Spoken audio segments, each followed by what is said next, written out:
Doctor Radhakrishnan ने भारतीयों को पूरी पक्की रोटी क्यों कहा? भारत का राष्ट्रपति होने के साथ साथ सर्वपल्ली राधाकृष्णन बहुत बड़े विद्वान भी थे। उनके जीवन में ऊंचाई और गहराई का बेहतरीन समन्वय था।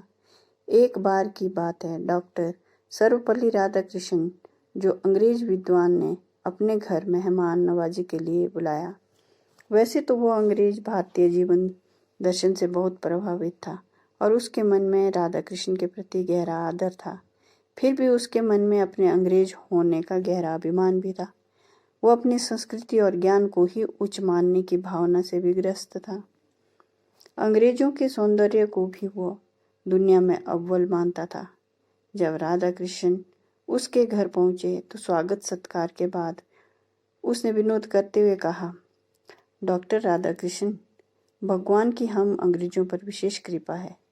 हमें इतना सुंदर रूप प्रदान किया है। आप लोगों यानी भारतीयों पर भगवान की इतनी कृपा नहीं है।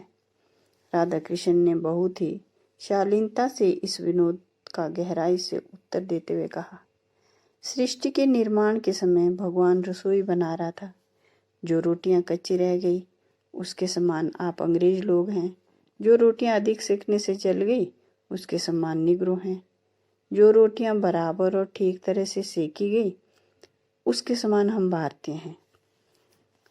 अंग्रेज डॉक्टर राधाकृष्णन के इस उत्तर से बहुत प्रभावित हुआ। डॉक्टर राधाकृष्णन ने रोटियों के उदाहरण से जिस परिपक्वता का संकेत दिया वह सहनशीलता और व्यवहार कुशलता की संपन्नता से ही संभव है। इससे ऊंचाई और गहराई का संतुलन सहज हो जाता है। ऐसा व्यक्ति असामान्य प्रसंगों को समभाव से ग्रहण करता हुआ लक्ष्य की ओर अग्रसर हो सकता है। वह शंकर की तरह विषपान कर समाज को अमृत पान कराता है। राधाकृष्णन ने भी इस प्रसंग में अपनी सहनशीलता और समता से उस अंग्रेज को अभिभूत कर दिया। धन्यवाद। Happy teachers day.